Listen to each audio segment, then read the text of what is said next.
Kim Chu IG post, Chineta Francis. How I sum up Cebu experience and 20 slides that no one asked for. Cebu vlog coming up this Sunday. Ayan guys, abangan nyo 8 PM sa channel ni Kimi. Can't wait to show you my place in Cebu after this renovation. Thanks to the one of the best interior designer. Wow. Ang ilang bahay na to, Kimi. Deserve talaga. So, ito talaga yung pinaka-lugar nila, Kimi, sa Cebu. Kaya nga, nagkakaroon ng renovation kasi syempre, doon sila talagang unang naninirahan at luma pa yung bahay nila. So, nagkakaroon nga ng renovation. Nakikita ko sa post niya, parang ang ganda. Lalong lumaki ang bahay nila. So, ayan guys, deserve nga ni Kimi. Sobrang grabe ang blessing.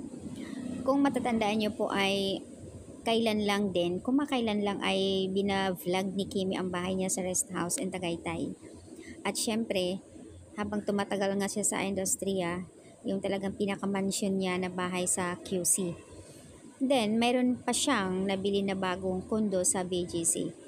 So, total yung naipundar niya talaga na bahay is 4.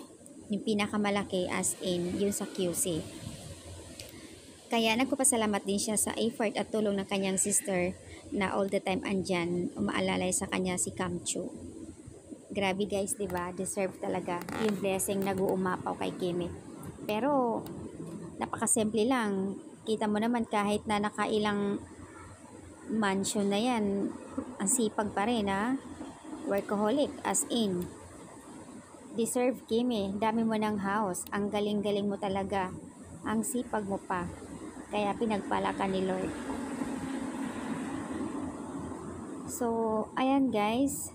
Yung pagiging active din kasi ni Kimi sa showbiz. 'Di ba? Ikaw lang yung may na-achieve na ganun kadami.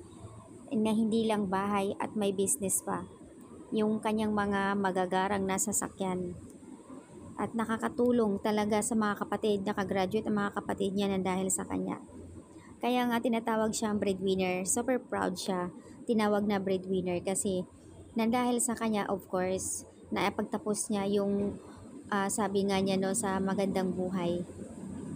Yung kapalit, yung hawak na binigyan siya ng medal at garland na pinasuot sa kanya ng kapatid dahil nakagraduate na. Diba? Ang galing. So, ayan, deserve. Grabe ka talaga, Kimi. Ganoon naman din si Pau. Tahimik lang yan. Hindi nyo alam na may sariling production. May business pa.